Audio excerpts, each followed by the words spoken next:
failure. She's not vexed with broken dreams.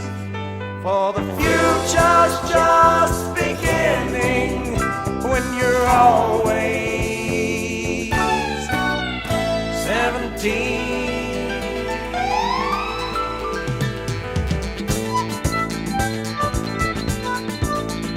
It was 1961 when we went to Washington.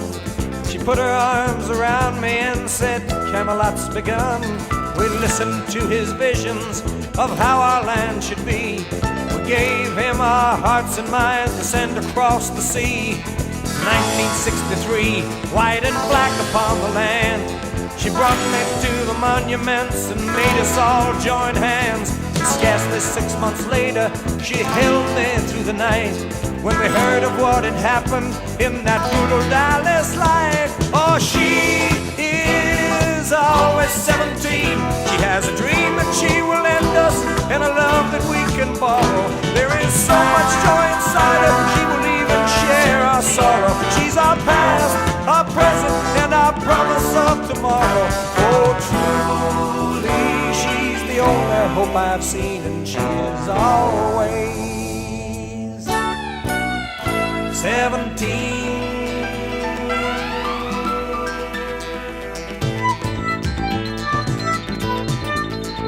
It was 1965 and we were marching once more from the burning cities against the crazy war. Memphis, LA, and Chicago, we bled through 68 till she took me up to Woodstock saying, with love it's not too late.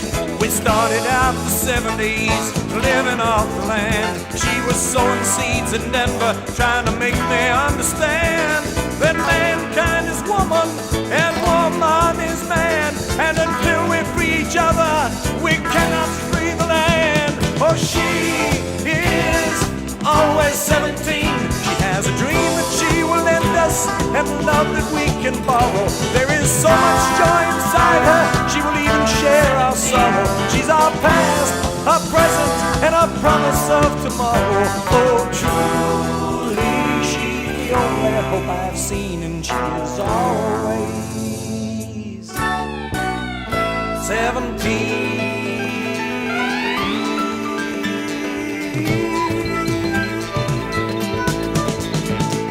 1972, I'm at the end of my rope, but she was picketing the White House, chanting the truth's the only hope. In 1975, when the crooked king was gone, she was feeding starving children, saying the dream must go on. She is always 17. She has a dream that she will end us, and a love that we can borrow. There is so much joy inside her, she will even share our sorrow. She's our past, our present, and our promise of tomorrow. Oh, truly, she's the only hope I've seen, and she is always 17.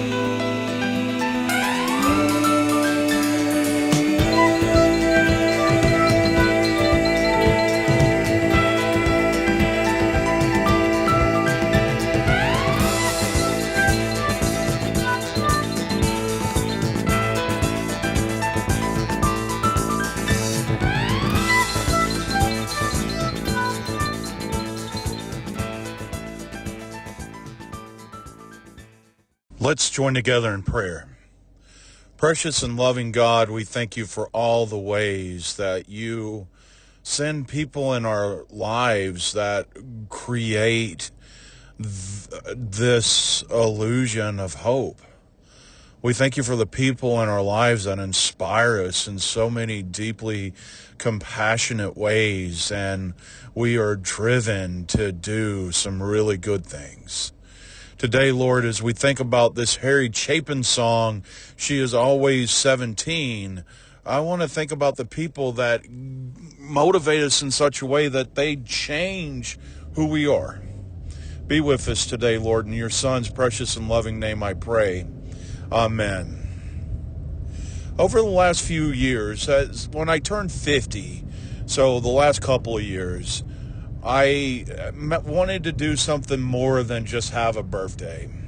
I have actually begun on my 50th birthday, arranging LGBTQIA plus gatherings of celebration, celebrating our LGBTQ siblings in such a way that they see, hey, there's this group of people that love you and celebrate you. The first year that I did it at 50, my birthday was on a Saturday. We did it early in the morning.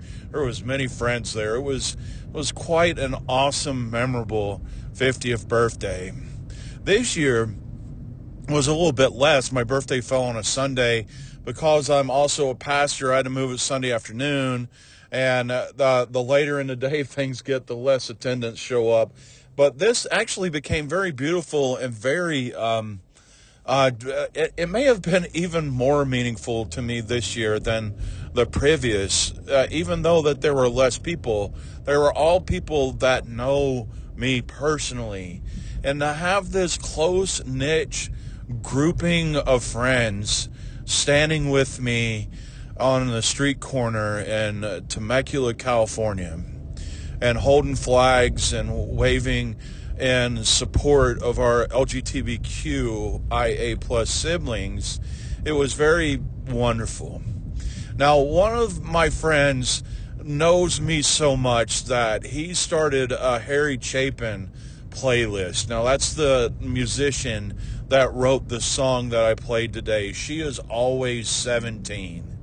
And the first song that I heard off of his playlist was She Is Always 17. Now, in college, this song just meant the world to me in college. It was this song of this person that was out at all the protests and wanted to speak up for any marginalized community so that they would know that someone cared for them, that someone was looking out for them.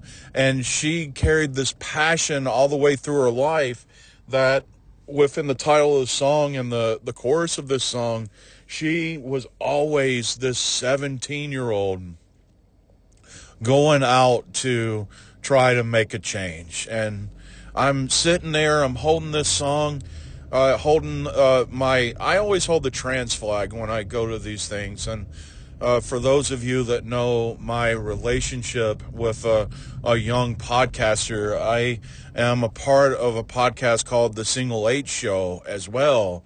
I interview this young sibling and talk with him through his journey in transitioning. One, to help me understand it better, and two, to help him document this very special thing that's going on in his life for his own personal prosperity, but also in case that there's other kids out there that need to hear this voice. I'm a great admirer of Single H for wanting to do this. But I'm on these journeys, so I always hold the transgender flag at these events and I'm sitting there, I'm holding the flag. My kids are with me at this event. It's the first time in a long time that I had the kids with me. Unfortunately, when I did the 50th birthday rally, my kids one of them was still in school, and the Saturdays is their busiest day doing stuff. So I didn't have them with me, but I had them this year at the 51st birthday bash. And I'm sitting there holding the flag, and there's Harry's voice. And I said, man, isn't it cool that my friend just decided to start playing Harry Chapin songs, but then it got cooler because She Is Always 17. And because of all the meanings that I held on to it in college, the meanings of thinking about that person that was so passionate about being a caregiver for so many things, that she did it her entire life, it was her image as the person standing for the marginalized her entire life, and to inspire somebody in such a way that they see this 17-year-old hero still out no matter what stage of existence they're in at the moment. I'm grateful for the heroes that step out and speak up. The name Pete Seeger really isn't talked about that much anymore, and I think about Pete Seeger frequently because Pete fighting against fascism and labor laws and fighting against Vietnam War like he did. Pete Seeger was this folk singer that was larger than life and inspired people like Harry Chapin, like Bobby Dylan. I think we don't talk about Harry Belafonte enough in the language that we should. I mean, I think there's generations of people that will always remember Harry Belafonte from singing Turn the World Around on the Muppet Show, but I will always remember more Harry Belafonte singing a song on the Smothers Brothers show that had the imageries of the violence that happened at Democratic Convention. And these individuals that have done so many things, but their name is starting to decrease through time. And I honestly, I would venture that the younger generation may not only know who Pete Seeger is by the he becomes kind of the antagonist in the Timothy Chalamet Bob Dylan movie that came out. That he is the person that kind of helped Bob find his voice, but in the movie they really present him as this person that's trying to keep folk music, and we get to that part at the folk music festival where Bob Dylan plugs in his electric guitar and Pete's one of the people trying to get the soundboard shut down. Now, whether that there's fact or fiction within that conversation, that's how a lot of people know Pete Seeger right now, and Pete did so much for the marginalized and fighting fascism and so forth. I'm glad that they made Woody Guthrie a fixture in this movie, and actually, if you watch the movie, A Complete Unknown is the name of the movie. They actually make Woody Guthrie a little bit more of the Obi-Wan Kenobi for Bob Dylan in this movie, even though that he is in the later stages of Lou Gehrig's disease in the film and can't even really talk, but he's a person there from his hospital bed cheering on Bob to do his thing. And that's the name of a person that we don't talk about a lot anymore either, is Woody Guthrie. And Woody was huge, hardcore pushing against fascism, including the lettering on his guitar, this weapon kills fascists.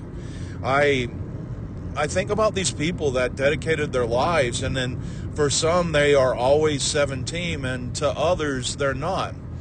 I think I'm going to focus on that more on this conversation. I had some references of the mentorship of Paul, Barnabas, and Timothy that I was going to go through for the scriptural reference. But, you know, what I really want to talk about is I think about Ecclesiastes. I think about there's a time and a season for everything. And there's also a time and a season for our importance in a task. And until the point that that task has to be passed on to another person. Now, if I look at, I want to jump into a scriptural narrative real quick.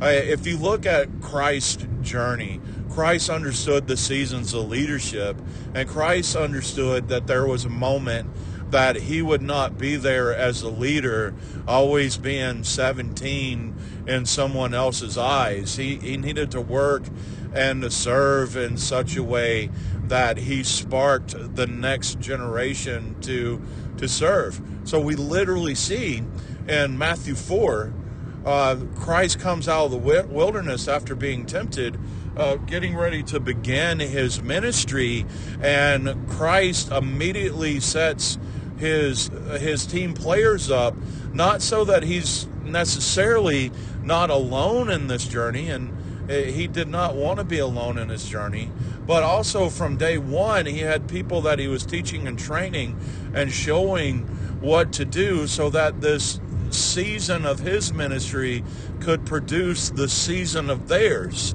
and so forth.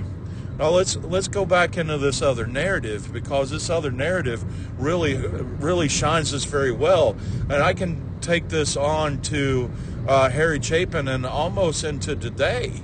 If you look at this lineage of musicians that we've been talking about, we begin with Woody Guthrie fighting fascism with folk music. This land is your land, this land is my land, trying to empower those who feel like things are being taken away from them to know that they are a part of a powerful structure that can make things better.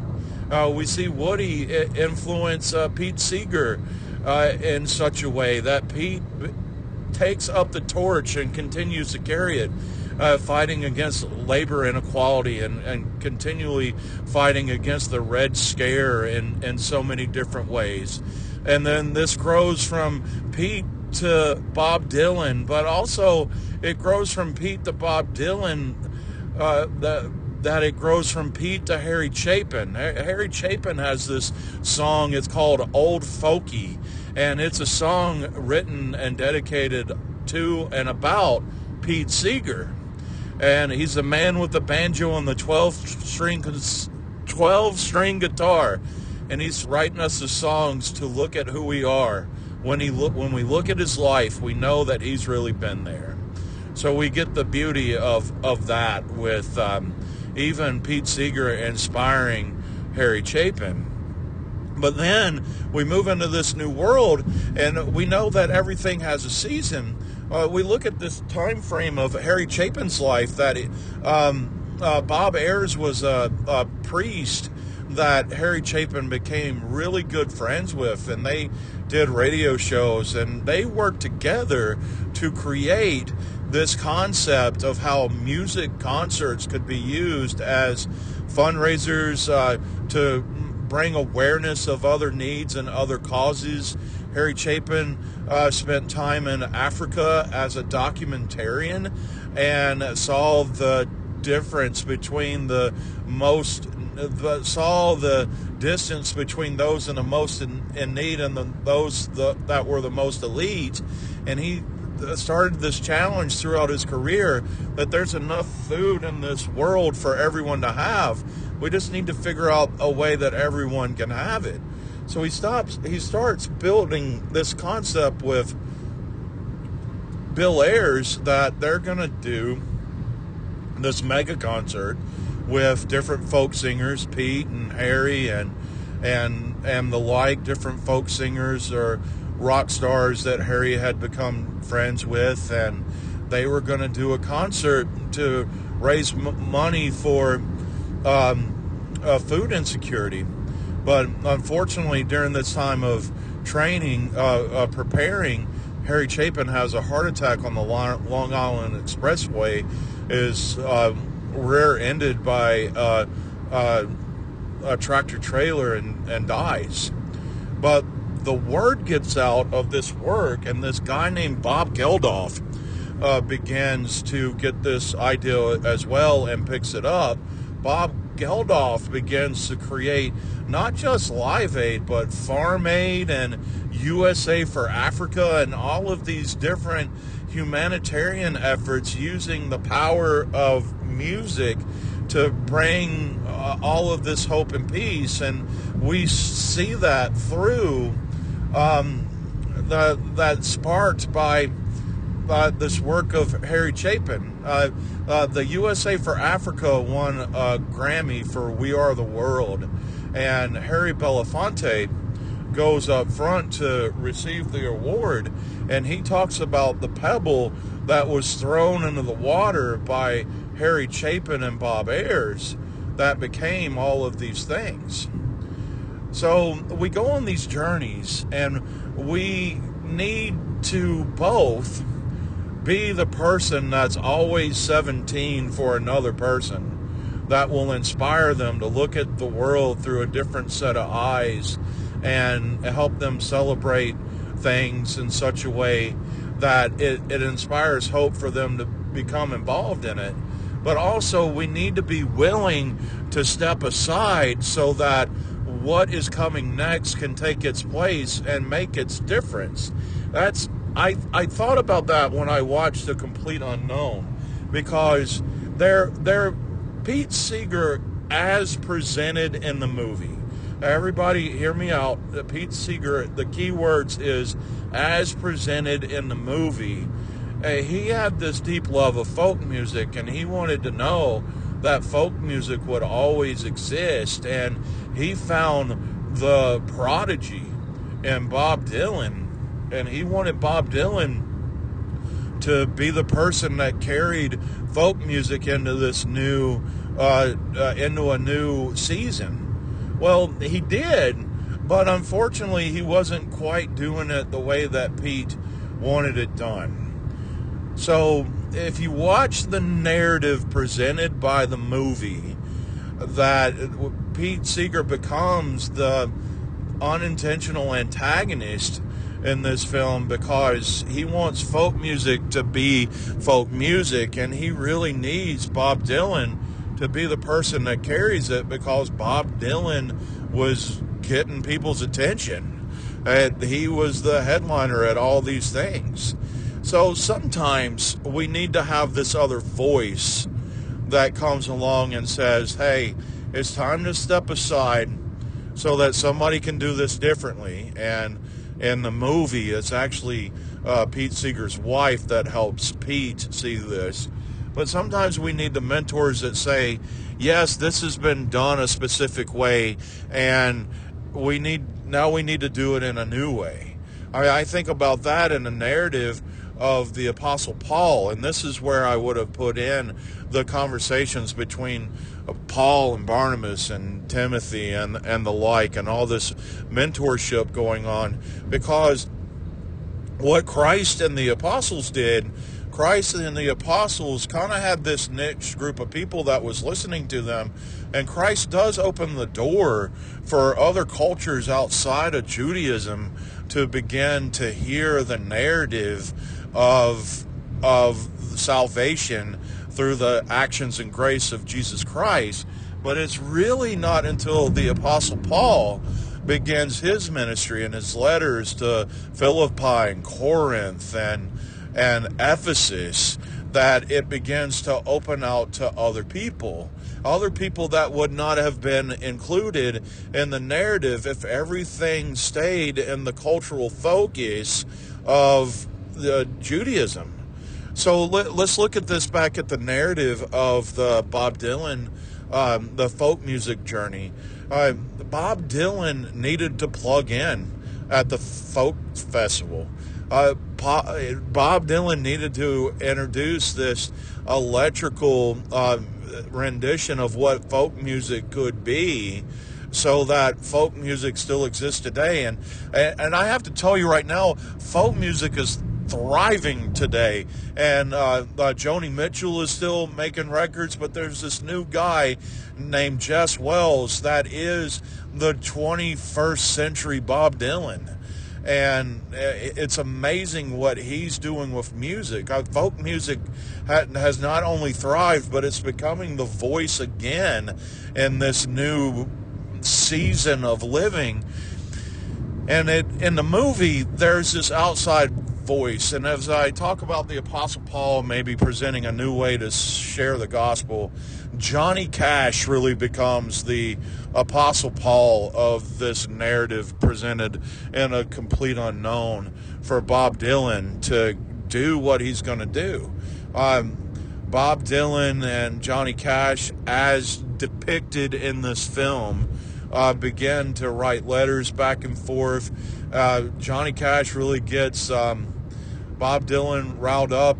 And there's one phrase that I say to myself before I go to a school board meeting or a city hall function or what have you. And that phrase is, it's time to track some mud on the carpets. You got to track some mud on the carpets. And that's something that Johnny Cash keeps saying to Bob Dylan, and then Bob Dylan plugs in and folk music becomes something new, and it carries on to Harry Chapin, and it carries on to Jess Wells and Joni Mitchell, and all of the other voices of that time frame keep carrying the message as well. I feel that folk music, as we grow folk music and the rock music, I think that we have this lineage of Woody Guthrie to Pete Seeger to Bob Dylan to Bruce Springsteen and everything that Bruce Springsteen did. But it needed to have that shift along the way as well. And it's realizing that the season of the 17-year-old voice needed to be passed on and done in a new way. And we carry it all the way to Jess Wells today. But we look at the Gospels and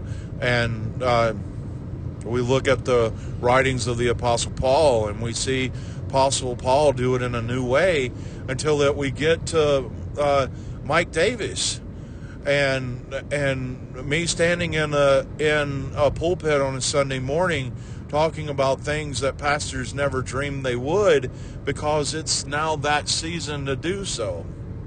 So that always 17 voice may change its tone and inflections, or even its path at times, because of those that pick up the torch next. But man, it's still making the difference.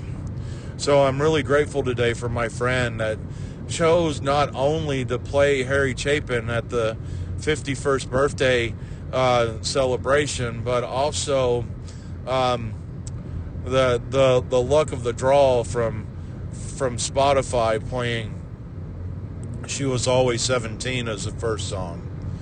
If you are that voice that's always 17 to someone else, keep providing hope. If you're that voice that's lighting a torch for another person, light it and celebrate their torch as they step out to share it. But within all things, let's find ways to be there for others. May the peace of the Lord Jesus Christ be with you all today. God is love. Amen. This has been a presentation of Transcended Media.